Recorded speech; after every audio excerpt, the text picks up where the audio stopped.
It's time for Transport Line, the program that showcases the contributions of all modes of transportation to the socio-economic growth and development of our country, Africa, and the rest of the world. Transport Line is being beamed to you from the Center of Excellence, the state of aquatic splendor, and Africa's second largest economy, Lagos. I am Shina Elegbede, and thanks for being part of the program. The issue of the disbursement of the CVFF is generating interest among shipping stakeholders in Nigeria. And I tell you, in the shipping industry in Nigeria, cabotage has been an issue for the nearly 3 decades now. And today, President Bola Ahmed Tinubu, through the Ministry of Marine and Blue Economy, and of course, the agency that is responsible, NIMASA, they've decided to disburse to Nigerian ship owners so that we can have our own vessels among maritime nations. Few days ago, NIMASA organized what we can call a town hall meeting, where stakeholders gathered more or less to brainstorm on the modalities to be used for the disbursement. Many things came out of it. But let's start with what is cabotage? What is it all about? And I have with me in the studio somebody that was once spokesperson of the Nigerian Ship Owners Association. And today, of course, he's a maritime consultant too. In fact, to be precise, is a marine survey engineer. So my guest, Engineer Emmanuel Ilori, will be our guide and will be kind enough to throw more light on what this CVFF is all about and the outcome of their meeting and other issues that we consider will be matters arising. You're welcome to the program, Engineer. Thank you very much. Like I said, cabotage, CVFF is the on. And now, President Bola Ahmed Tinubu has decided to take the bull by the horn. For once, he has given a directive for the fund to be disbursed, $700 million. But that's not the issue. What is the genesis of cabotage, please? Thank you very much, Shina, for having me at your studio again.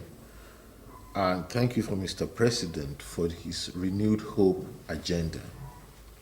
Now, cabotage has been around for nearly 23 years, and when it was started, it was intended to inject new hope to the dwindling Nigerian maritime economy, to give strength to the efforts of the Nigerian ship owners to operate ships and to have Nigerian ships carrying Nigerian cargo. It was about 23 years ago. Here we are 23 years later.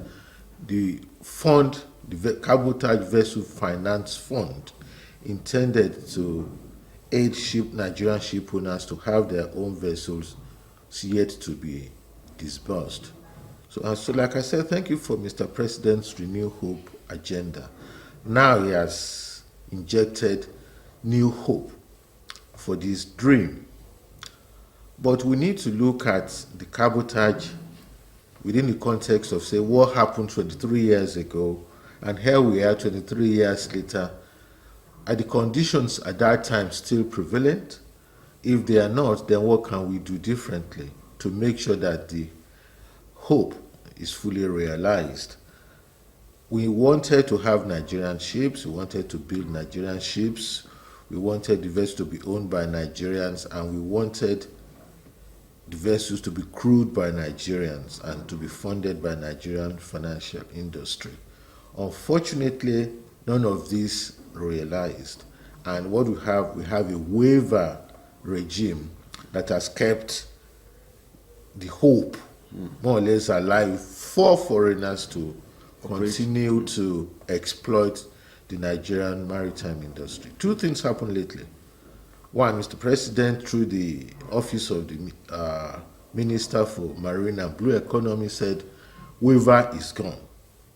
That is very good news. The fund should be disbursed. But we need to look at it in the context of what Mr. President said on Monday through the Federal Executive Council. That is the Nigeria First agenda. So we need to look at the cabotage itself within the Nigerian First agenda. And then I look at it, you've said $700 million. Now, within the waiver regime, what we're saying is that the vessel needs to be built in Nigeria.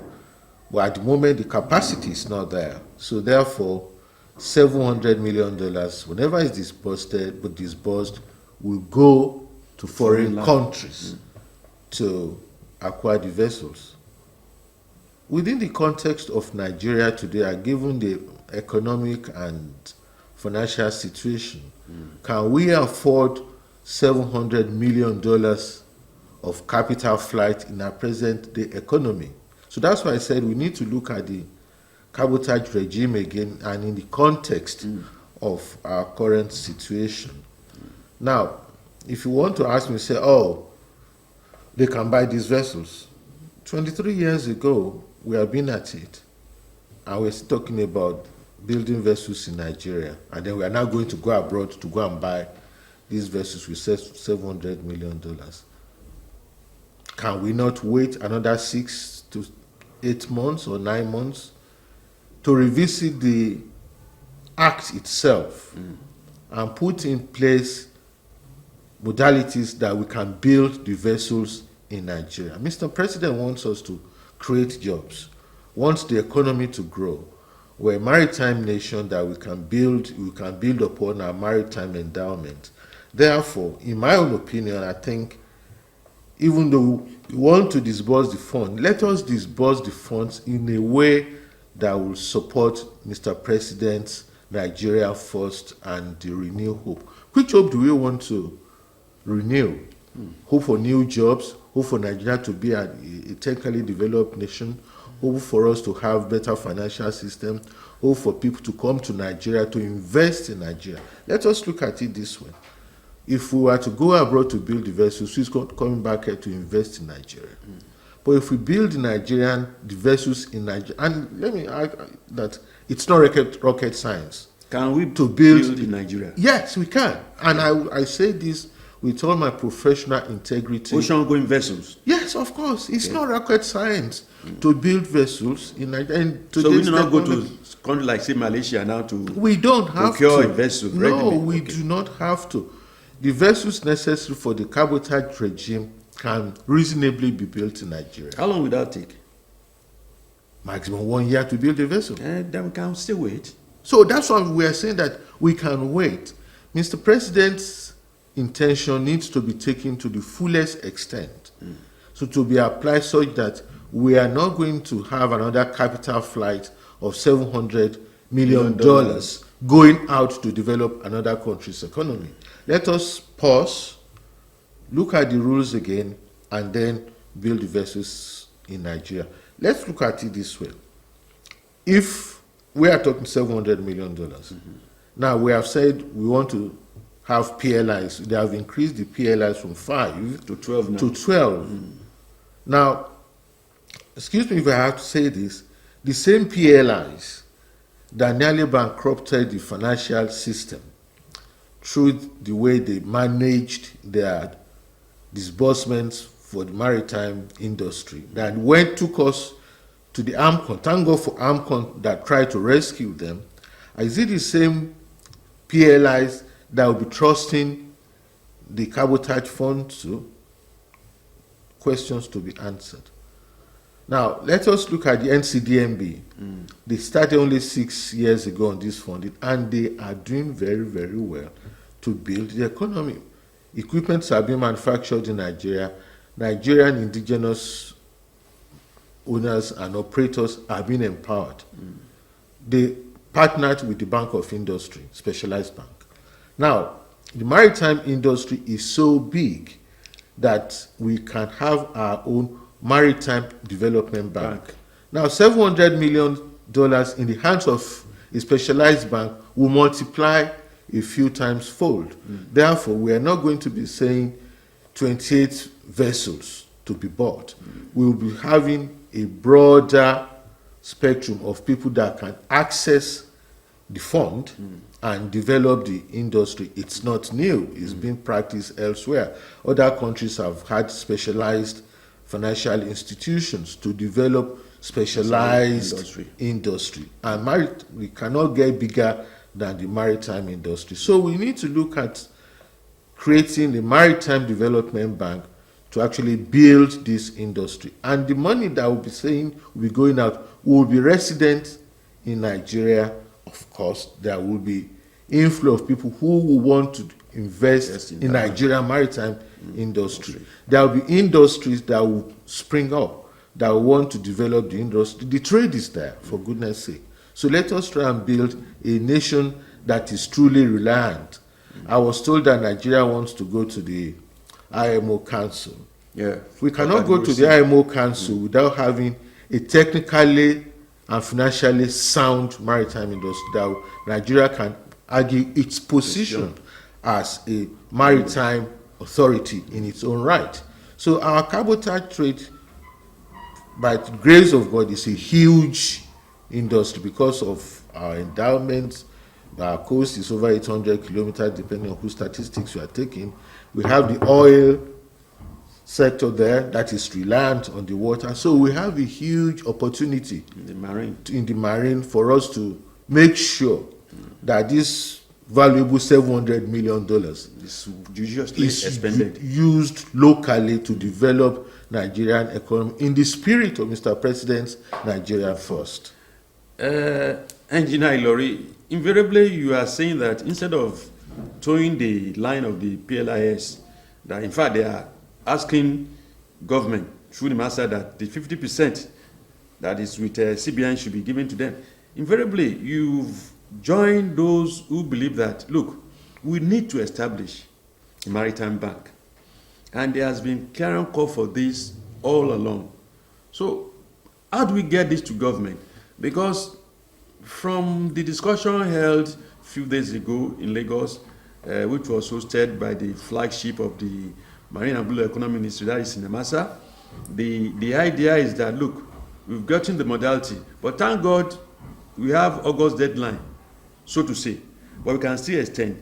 If we brainstorm and we agree that the position you are taking now, it makes sense. When you want to toe the line of Mr. President that, look, Nigerian force, and the only way you can do Nigerian force is to have the money expended there judiciously, which will create many avenues, like you said, employment and what have you. So how do we get the MASA, or precisely the Marine and Blue Economy Ministry, to do this? Because you have now a policy. How do you fine-tune this to fit into this?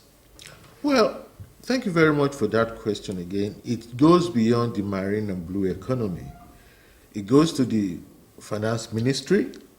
It goes to CBN for them to look at the effect of the capital flight of $700 million on this on our nation. So, and I'm sure Mr. President will be thinking about that. Hey guys, pause. Tell me how we can do this in light of the current realities, both nationally and globally, so that the Nigerian maritime industry will benefit fully for the advantage of Nigerians. We will be creating huge job opportunities if we pause now and make sure that a new reality is in place. 23 years ago, the intention for the cabotage was fantastic, was brilliant. It was copied from the Americans, but that's fine because the Jones Act wanted to have American ships for the American trade. Now, we've moved 23 years down the line. We are not getting the full advantage of that intention. But we can still get the advantage if we go back to the drawing board and then look at it differently in light of current realities. Yes, Engineer Ilori, like we used to say in Nigeria, if you fight corruption, corruption will fight back. And as you are thinking ahead, trying to find solution to this issue of how we can really, genuinely and honestly expending $700 million for the benefit of Nigeria with the theme of Nigerian First.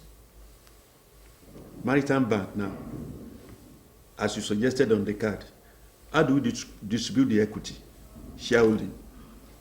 Well, first and foremost, we're saying Nigerian Bank. They've gone down the road of regional maritime bank. That's not truly to the advantage of Nigeria. We are saying Nigerian Maritime Development Bank, which is for the Nigerian maritime trade development. Good. So this started a few years back, about 3 or 4 assemblies back, when the idea of maritime bank went through the National Assembly, well properly debated, properly documented, and it went to Mr. President, President Buhari at that time.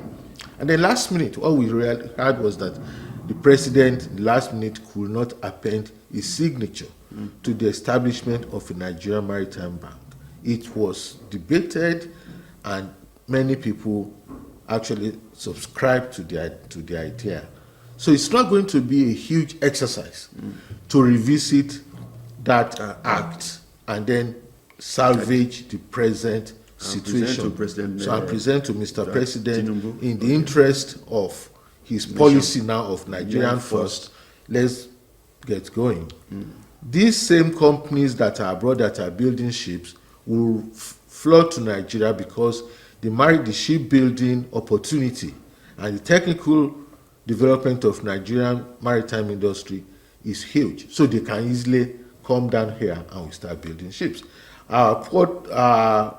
Kids that are roaming the street with degrees, maritime degrees, engineering degrees in maritime related industry will gain the necessary opportunity, will gain the necessary development for us to be a maritime power.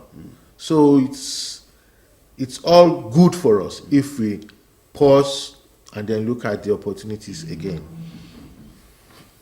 Engineer Ilori, the launching of the policy of marine and blue economy by the federal government coinciding with the issue of disbursement of $700 million of CVFF, I don't think it's just a coincidence. It's nature-driven. And now nature-driven is cause for professionals like you in all spheres to rise up to the occasion and make sure that, like Mr. President says, it's Nigerian First. Now, indirectly, you mentioned the issue of Category C, election to IMO. I think we've attempted here about 3 occasions since Dr. Dosunmu got us there a few years ago. Now, what really should be done so that this time around, by the time we go into IMO Category C election, it will be pronto, Nigeria will be elected. Thank you very much for raising this issue of IMO Council. We've been at it now for a few years back. Now, our campaign, at very best, can get us to Category C. But then the issue is, how do we sustain our position and advance on that Category C? We can only do that by having a maritime industry that is technically sound, that is financially credible, that is politically credible among the Committee of Nations. Now, all nations are trying to shore up their coast about their maritime development. Those who have maritime power tend to be the one that will call the shots. So Nigeria needs to be able to say we have maritime power. First of all, we want to start building our own ships. That's technological advancement. We need to be involved in the development, technical developments within the IMO. The IMO is a technical organization. So Nigeria needs to be having its voice at the IMO in terms of rules development, regulation development, and being involved in global maritime economy.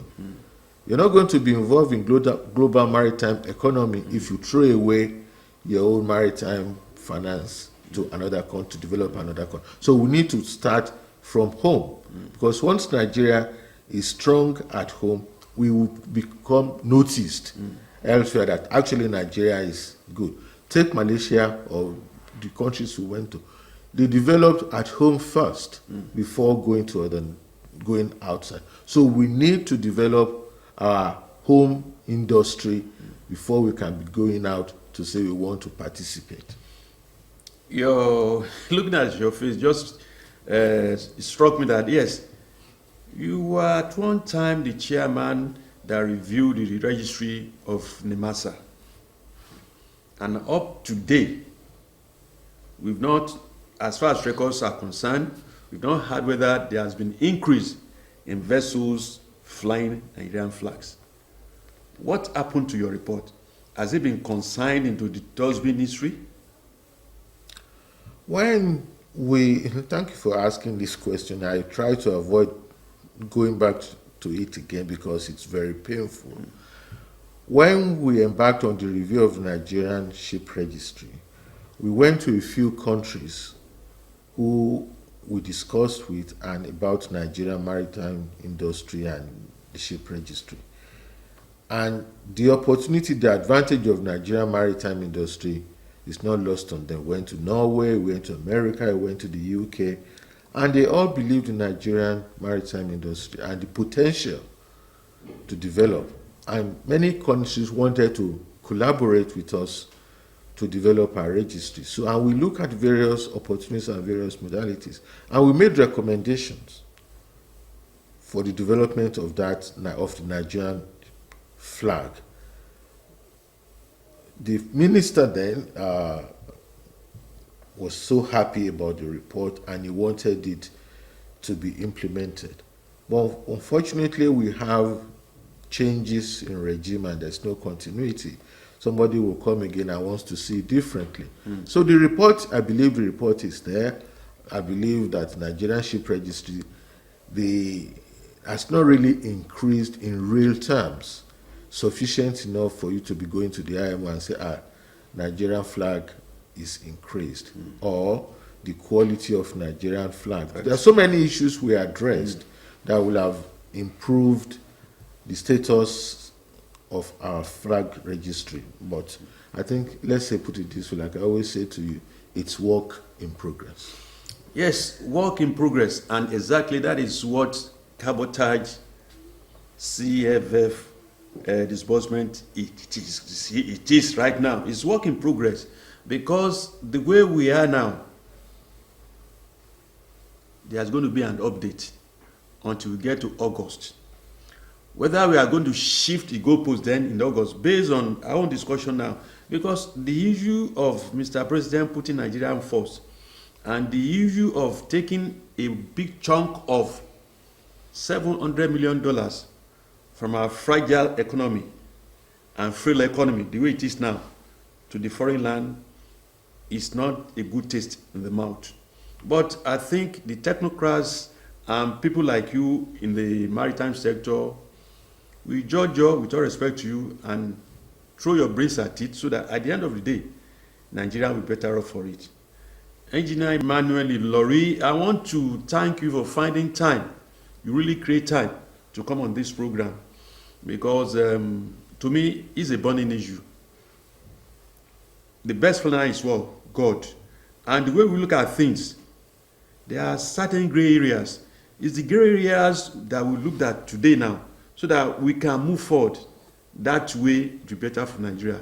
Thank you very much for being our guest, Engineer Emmanuel Ilori. It's a pleasure. Well, I hope maritime experts and stakeholders, especially those in the shipping industry, will set their mind thinking and making sure that we get the best out of this $700 million disbursement. Aside that, things are still hard though.